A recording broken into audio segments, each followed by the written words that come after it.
He's just a pushover, my wife told her family while taking my savings. He won't do anything, they agreed. I stayed silent. I just smiled and left. 5 days later, she regretted it. Hey everyone, before we dive in, I have a quick favor to ask. If you enjoy content like this, please hit the subscribe button. It's free, supports the channel, and ensures you never miss out on amazing videos. Alright, let's get started. I never thought I'd be writing this, but I guess life has a way of surprising you. It started last Tuesday when my daughter Belle asked for help with her iPad games. My wife Willow had linked her iPad to Brielle's for parental controls, and I was using it to install some educational apps when the messages started popping up. At first, I ignored them. I'm not the type to snoop. But then I saw my name, and something in my gut told me to look. The group chat was titled Family Only, and included Willow, her sister Lucy, and their mom Aurora. I scrolled up a bit, and what I read made my stomach turn. "Colton's such a pushover," Willow had written. He didn't even question when I said I needed $5,000 for the house renovation planning. There were laughing emojis from Lucy and Aurora. "You should take more while you can," Lucy replied. "He's too nice for his own good. Remember when he gave up that promotion because it would mean less family time?" I sat there, Brielle's game forgotten, as I scrolled through months of similar messages. My wife and her family had been mocking me, planning how to slowly drain our savings, and laughing about how I'd never catch on. They even had a running joke about my puppy dog eyes whenever Willow asked for money. The worst part? This wasn't just talk. I opened our banking app and the pieces started falling into place. Those renovation plans never existed. The emergency loans to Lucy? Willow had been funneling money into a separate account. The work conferences that kept getting more expensive? I found receipts for shopping sprees and spa weekends. "Daddy, is something wrong?" Brielle's voice snapped me back to reality. I forced a smile and helped her with her game, but my mind was racing. 8 years of marriage, and I'd never seen this side of Willow. Or maybe I had, and I'd chosen to ignore the signs. That evening, I called my friend Skylar. We met at a quiet bar, and I showed him the screenshots I'd taken. His face darkened as he scrolled through them. "Man, this is messed up," he said, sliding my phone back. "What are you going to do?" I took a long sip of my drink. "Nothing. Yet." Skylar raised an eyebrow. "Nothing? They think I'm a pushover. Let them keep thinking that while I figure out exactly how deep this goes." The next few days were surreal. I went to work, came home, kissed Willow hello, all while watching her tap away at her phone, probably laughing about me with her family. I noticed things I'd been blind to before. How she'd tense up when I walked near her phone, the way she'd make calls from the backyard, her sudden interest in handling all our paperwork. Yesterday, it got worse. I overheard Willow on the phone with Aurora. "He's been working so much lately, he probably won't even notice if I move some more money. His bonus should be coming in soon. We could use that for my business venture," she laughed. "What's he going to do? Stand up for himself?" I wanted to walk in right then, to confront her, to demand answers. But Skylar's words from our last conversation rang in my ears. "Document everything. Don't let them know you're onto them until you have all the evidence." So I smiled when she came in. I nodded when she mentioned needing to discuss some investment opportunities.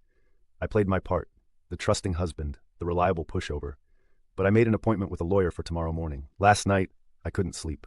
I lay there, listening to Willow's steady breathing, wondering how many nights she'd fallen asleep thinking about her next scheme. Beside our bed was a photo from our wedding day, both of us beaming, full of hope. Now I wonder if she was calculating even then. This morning, Willow kissed me goodbye, told me she loved me, then texted Lucy. It's almost too easy. Sometimes I feel bad, but then I remember how he'll never stand up for himself. It's kind of his own fault, right? Wrong. They say a fox is most dangerous when it's cornered. But they never mention the dog that quietly watches, waiting for the right moment to show its teeth. I may be a pushover, but even a pushover has his limits. And Willow? She's about to learn that the hard way. I'm meeting the lawyer in an hour. I've got copies of everything. The messages, the bank statements, the credit card bills I wasn't supposed to know about. They think I'm weak because I choose to be kind. They mistake patience for cowardice. That's fine. Let them laugh. Let them plot. Let them think they've got me all figured out. Because in 5 days, when everything is in place, when every document is filed and every account is traced, they'll learn that sometimes the biggest mistake you can make is underestimating the quiet ones. I'll update when things start moving. For now, I need to focus on protecting myself and Brielle, because while they're right that I'm usually a pushover, they're wrong about one thing. I absolutely will do something about this. And they're not going to like it one bit. Update first, thank you all for the support on my last post. You were right, I needed to be careful and methodical about this. The meeting with my lawyer was eye-opening. "This isn't just about the money," she said, spreading out the screenshots I'd brought. "This is systematic financial abuse." She helped me understand that Willow's behavior wasn't just betrayal, it was calculated manipulation. The last 5 days have been educational. You think you know someone after 8 years of marriage, but watching Willow while knowing the truth has been like seeing a completely different person. The little gestures I used to find endearing now seem orchestrated. The way she touches my arm when asking for something, How she always brings up money matters when I'm distracted with Brielle. Speaking of Brielle, she said something yesterday that made my blood run cold. We were playing in the backyard when she asked, "Daddy, why does Mommy's friend from work come to see her when you're not home?" I kept my voice casual. "What friend is that, sweetie?" "The tall man who brings her coffee. He has a ring like yours and Mommy's. I bought a small security camera that afternoon. Nothing obvious, just one of those doorbell cameras people use for packages. Willow didn't even notice when I installed it. She was too busy texting Lucy about how she'd secured another $3,000 from our savings for her emergency fund. The camera paid off faster than I expected. Today, while I was supposedly at work, I took a personal day. I watched through the app as a silver BMW pulled into our driveway. A man got out, wedding ring clearly visible, and stayed for 2 hours. I have it all recorded. Every entrance, every exit. But that's not even the worst part. Last night, Aurora and Lucy came over for dinner. I sat there, playing my role of the oblivious husband, while they exchanged knowing looks across my meatloaf. The conversation turned to finances, as it often does lately. "Colton," Aurora said, spooning more potatoes onto her plate, "Willow tells me you're thinking about investing in her new business venture." I watched Willow's face carefully as I answered. "Oh, she hasn't mentioned any specifics yet." Lucy jumped in. "You should see the plans. It's going to be amazing. The initial investment is steep, but—" She trailed off, glancing at Willow. "We can discuss it later, honey," Willow said sweetly, patting my hand. "You know I always have our best interests at heart." They thought they were so clever, setting up their little scheme. But I had already seen the business venture documents on Willow's laptop.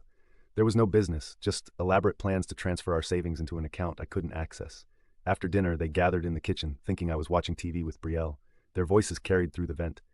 "He's still clueless," Willow laughed. "Did you see his face when Mom mentioned the business?" "You've got him trained so well," Lucy snickered. "Like a puppy." "Just make sure everything moves before you tell him about the divorce," Aurora advised. "Your sister and I didn't raise you to settle for some pushover who can't even stand up for himself." I held Belle tighter as we watched her cartoon, my mind racing. They were planning to blindside me with divorce papers after cleaning out our accounts. The timing suddenly made sense. My annual bonus was due next month. Today, while Willow was working late, with her friend in the BMW, no doubt, I met with a forensic accountant.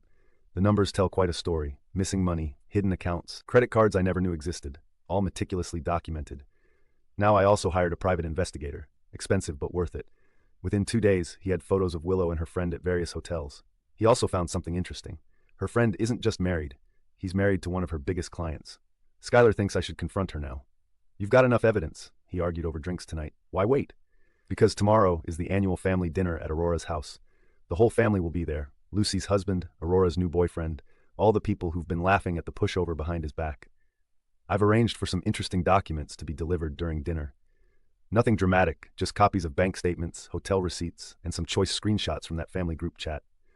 One copy for each person at the table. They think I'm weak because I'm quiet.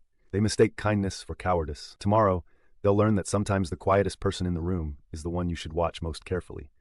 The best part?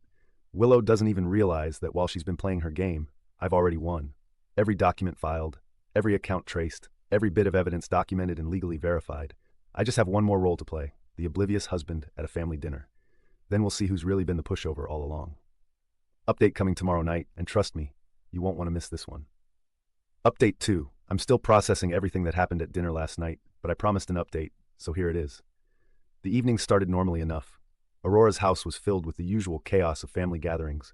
Lucy's husband was manning the grill, Aurora's boyfriend was mixing drinks, and Willow was helping her mother in the kitchen. Brielle was staying with Skylar's family. I'd arranged that earlier, knowing how the night might go. I played my part perfectly. The usual quiet, agreeable Colton. I complimented Aurora's new curtains, laughed at Lucy's husband's jokes, and pretended not to notice the knowing looks they kept exchanging. Willow seemed especially affectionate, probably because she thought she was about to pull off her master plan. "Honey," she said sweetly during appetizers, "I was thinking we should tell everyone about the business venture now."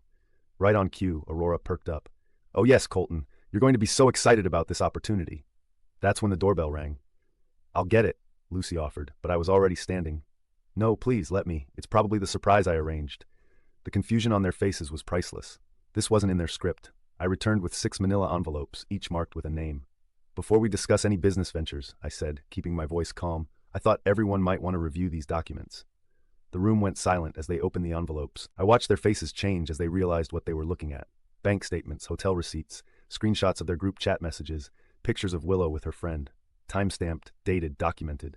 Willow's face went white. "Colton, I can explain." "Can you explain the $47,000 you've diverted from our savings?" I asked quietly. Or maybe the credit cards I never knew about?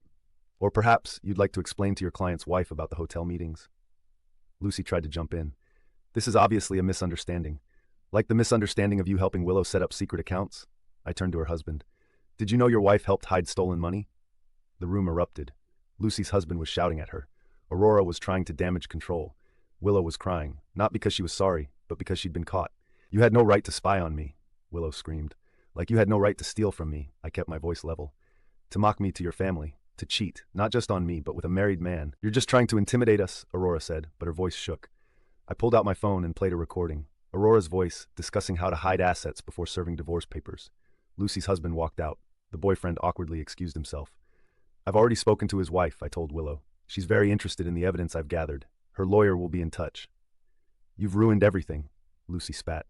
No, I replied. You did that yourselves. I just documented it. I stood up, straightening my jacket. The divorce papers have already been filed. Don't worry about responding right away.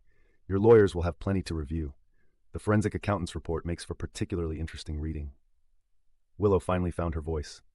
What about Brielle? You mean the daughter you were planning to use as leverage? The one you discussed taking full custody of in your messages? The custody evaluator will be very interested in those discussions. I headed for the door, then turned back. Oh, and Willow? The business venture you were planning to discuss tonight, the one that needed a $50,000 investment? I've submitted those fake documents to the authorities. Fraud is a serious offense. You can't prove anything, Aurora shouted. I smiled. I have proof of everything. Every message, every transaction, every meeting. While you were all laughing about the pushover, I was building an airtight case. The last thing I saw before leaving was Lucy frantically texting, probably warning her husband about the financial implications. Aurora was berating Willow for letting this happen. And Willow? She just sat there, finally realizing that her perfect plan had fallen apart. This morning, I woke up to 47 missed calls and over 100 messages. Willow's friend apparently isn't too happy about his wife finding out. Lucy's husband is talking about separation. Aurora's boyfriend decided the drama wasn't worth it and left. My lawyer called an hour ago. Willow's trying to play hardball, but her position isn't great. It's amazing how quickly people turn on each other when they're caught. Lucy's already offered to testify about the financial fraud in exchange for leniency. I took Belle to the park today. She asked why Mommy didn't come home last night. I just told her that sometimes grown-ups need time to think about their mistakes. She seemed to accept that. The next few months will be tough, but I'm ready. They thought I was weak because I was kind. They assumed I was a pushover because I chose peace. They never realized that real strength isn't about being loud or aggressive. It's about being strategic and patient. Tomorrow we start the legal proceedings. Willow's friend has his own mess to deal with. Lucy's facing potential fraud charges. And Aurora, she's learning that actions have consequences. I'll update once the dust settles, but for now, I need to focus on Belle. She's what matters most in all of this. Turns out this pushover had teeth after all. Final update. It's been 6 months since that dinner at Aurora's house. A lot of you have been asking for an update, and now that the dust has settled, I can finally share how everything played out. Let's start with Willow's friend. His wife didn't just divorce him, she owned half his business. When she found out about the affair, she didn't get mad. She got even. She called every major client they had, including some who were personal friends. By the time she was done, his reputation was in shambles. Last I heard, he's living in a studio apartment and driving for a rideshare company. Willow didn't fare much better. Remember those fake business documents they were planning to use to get my investment? Turns out they'd pulled that scam before. 3 other men came forward with similar stories. The authorities were very interested in that pattern. Willow's facing charges for fraud and grand theft. Her license was suspended, pending investigation. No one wants to work with someone who scammed their own husband. Lucy's life imploded spectacularly. Her husband didn't just leave, he went nuclear when he discovered she'd been helping Willow hide money for years. He had his own forensic accountant look into their finances, found out she'd been stealing from his company too. She's facing criminal charges, and her husband made sure everyone in their social circle knew why. Aurora tried to play the victim card, claiming she was just supporting her daughters. That story fell apart when the investigators found emails showing she was the mastermind behind several of their schemes. She'd done this before, helping her daughters target men she deemed weak. Her boyfriend ran for the hills when he realized he might have been next. The divorce proceedings were surprisingly quick. My documentation was thorough, and Willow's attempts to paint me as controlling backfired spectacularly. The judge was particularly interested in their group chat messages mocking me while planning to take my money. Nothing like conspiracy in writing to speed up a divorce. But here's where it gets interesting. Remember how they always called me a pushover? That same patience and attention to detail that made them underestimate me, it helped me build an airtight case. The forensic accountant found money trails leading back years. Every transaction, every hidden account, every fraudulent document, all meticulously documented. Custody wasn't even a fight. Those messages about using Brielle as leverage, the ones where Willow discussed disrupting my relationship with our daughter, they didn't play well in family court. I got primary custody with Willow getting supervised visitation when she's not dealing with her legal troubles. Their social circle crumbled. Turns out people don't like finding out they've been friends with criminals. Willow's high society friends disappeared when they realized she'd been lying about everything. Lucy's country club membership was revoked. Apparently fraud charges violate their code of conduct. Aurora's church asked her to step down from her leadership roles. The financial aftermath was brutal for them. The court ordered full restitution of stolen funds, plus penalties. Willow's hidden accounts were frozen. Lucy's assets were seized. Aurora's retirement fund took a massive hit covering her daughter's legal fees. Last week, I saw Willow at the grocery store. She was using a prepaid card to buy generic brands. She tried to avoid me, but Brielle spotted her. "Hi, Mommy," she said, then turned to me. "Daddy, can we get ice cream?" The look on Willow's face when I pulled out my wallet, the same one she used to mock me for being careful with money, was priceless. Even more so when Brielle chatted happily about our recent vacation and her new private school. Yesterday, Lucy's husband called me. He's found evidence of similar schemes going back to their college days. Other men they'd targeted, other lives they'd tried to destroy. He's turning everything over to the authorities. The investigation is expanding. Aurora sent a letter begging me to be reasonable and drop the charges, said I was destroying her family. I sent back copies of every message where she encouraged her daughters to steal from me, with one note: actions have consequences. Skylar asked me if I feel bad about how things turned out. I don't. They chose their actions. I just made sure they couldn't escape the consequences. They thought being quiet meant being weak. They never realized that the quiet ones observe everything, remember everything, and know exactly when to strike. Brielle and I moved to a new house in a better school district. She's thriving, making friends, and seeing a counselor to process everything. Last night, she asked why some people do bad things. I told her that what matters isn't what others do to us, but how we choose to respond. The ultimate irony? If they'd just been honest, I would have helped them. If Willow needed money, I would have supported her legitimate business. If Lucy was struggling, I would have helped. Instead, they chose greed and mockery, and lost everything. Sometimes karma needs a little help. They played their game thinking I was too weak to fight back. They never realized I was playing a longer game, one where patience and documentation beat quick grabs and easy lies. So here we are. Them, facing criminal charges and social ruin. Me, having dinner with my daughter in our new home. Turns out the pushover they mocked wasn't so weak after all. Remember, not all strength roars. Sometimes it just takes notes, builds a case, and waits for the perfect moment to show its teeth. This will be my final update. Brielle and I have a new life to live, and dwelling on the past isn't part of it. Thanks for all the support, Reddit. Sometimes, knowing others have your back makes all the difference. Like today's story? A super thanks helps me keep bringing you the best daily content. Your support means I can keep doing what I love. Thanks for being awesome.